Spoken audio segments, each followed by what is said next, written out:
Hey guys, how's it going? It's a little better today. I think I'm going to drop the plow off and go for a little ride. And but I want to answer some of you guys' questions. There's so many of them in the one video of the plow and stuff. But somebody saying the plow's not going to work because when the plow comes up, it's going to hit the A-arms. Well, you're right. It does hit the A-arms. But again, that's just the way I wanted Pisser to build it.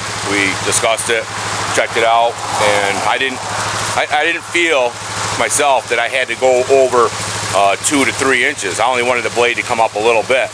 Pisser got it to come up a lot more than what I wanted it to, so the way he mounted the hook and stuff and everything else like that. So that's where it comes in handy, guys, is to have a fabricator, you know, because his mind works sometimes better than ours does, you know, or maybe you got better ideas, and that's why Pisser likes having you over there. So you want it's done the way you want it, you know. So I got what I asked for, you know. So this was we discussed it, we talked about it.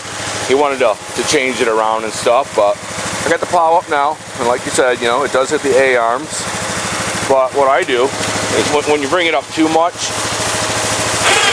it pulls the front end of the four-wheeler down. So you just lower it down just a touch, and you still got plenty enough clearance for me.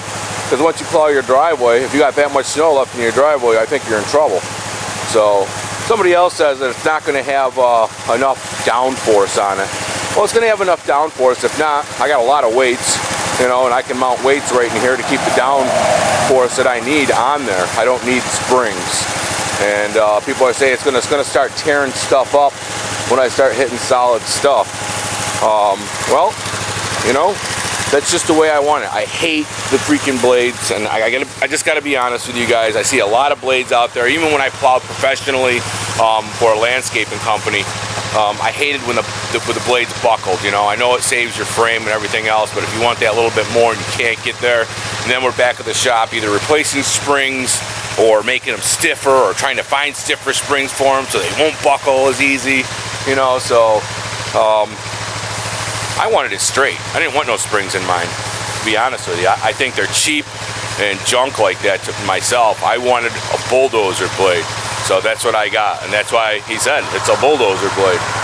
I can push snow with it too, so bulldozers push snow, but I wanted a blade that didn't bend, so I like it for the purpose of doing the plowing in the snow, so it works out good.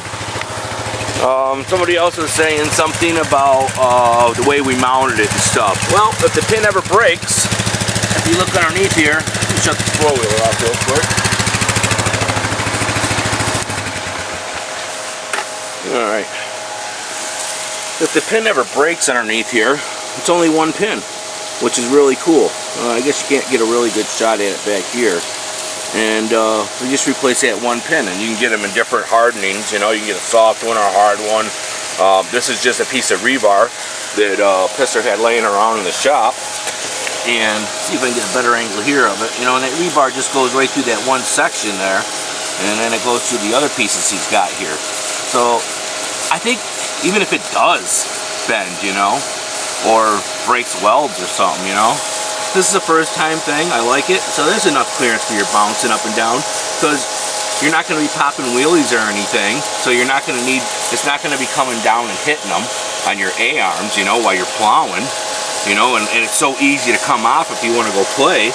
It's not going to hurt it, you know. So these are some of the main questions that concerned me on the plow that made me come out here and look at it, you know, and say, you know, with the weight of the plow, when you pick it up, they go up. So then you're going to have more lift up room, you know.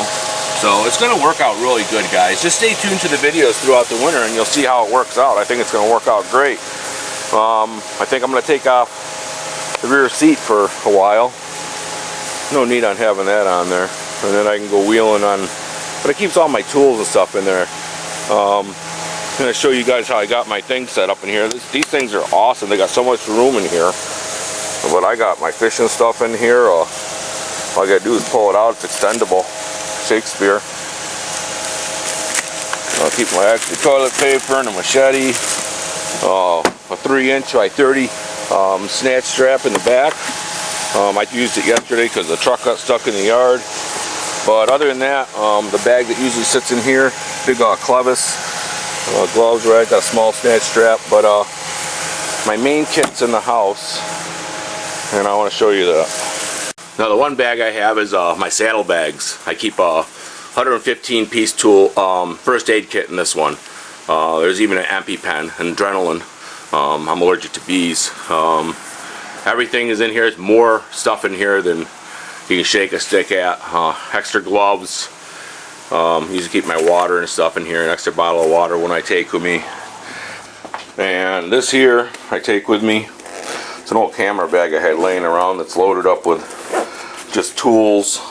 This here is a 150 pounds of pressure. Like, you know, you guys only need like 4 or 5 pounds. Little air compressor. All my tools for putting a patch in or changing plugs, or my glue for rubber cement. Like I said, I got plugs, air. I got a bottle of slime in the four-wheeler too, just in case. Core tool removers, extra spark plugs, all the tools that I think that I'm going to need if we break down out there, tie straps, so on and so forth, just to be safe. So that's how we roll when we go four-wheeling. And guys, the only reason we roll like that when we're four-wheeling, and usually I have a fire extinguisher on the front too, big survival knife on the front, just in case, you know, you never know. Somebody flips over or something, you need to cut somebody loose or something. Usually when we're at events, you know, and stuff like that, if a truck rolls over and they can't get out or something, usually I always try to keep a knife on me, you know, to in case something happens like that, cut a seatbelt loose to get somebody else out if the truck's on fire or something, you know, you just never know. So we try to stay prepared, you know. Pistol's got our fire extinguisher right now until we get another one, and you know, you never know what's going to happen on the trails, and you hate to leave a buddy out there, you know, or yourself being stranded by yourself, because I ride a lot by myself. So, and there ain't nobody out there, you know, what do you got but yourself? So you make do with what you got and have the best day, right? So hey guys, thanks for watching the videos. I appreciate all the comments on the plow and stuff. If you got any more things that you think you're concerned about that I can answer for you, give me a shout and I'll talk back to you. Talk to you soon.